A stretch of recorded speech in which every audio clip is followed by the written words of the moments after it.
Asia Siowo! Witajcie! Dziś pokażę Wam, jak zrobić kwiat z liści kukurydzy.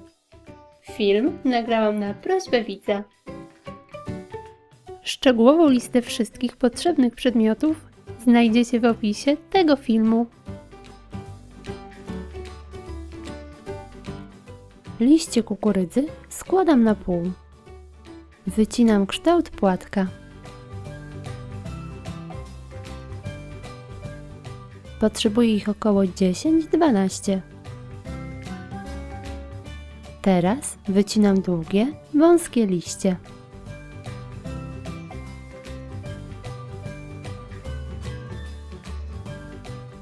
Kawałek liścia zwijam i owijam nitką.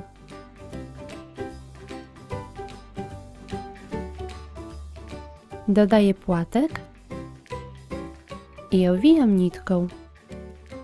Teraz dodaję kolejne płatki i każdy owijam nitką.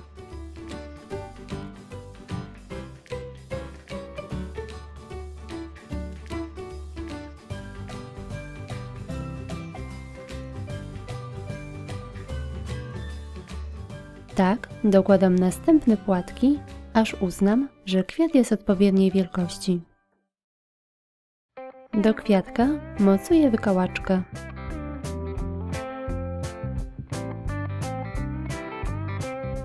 Łodygę owijam taśmą florystyczną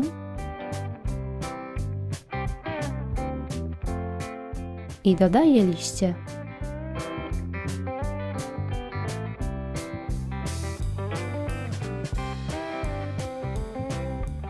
Kontynuuję owijanie aż do końca wykałaczki.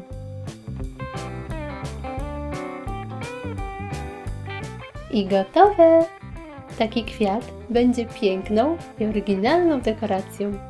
Możecie go użyć do zrobienia bukietu bądź kompozycji jesiennej. Zapraszam Was na mój kanał, gdzie znajdziecie mnóstwo ciekawych inspiracji. Pozdrawiam! Pa, pa!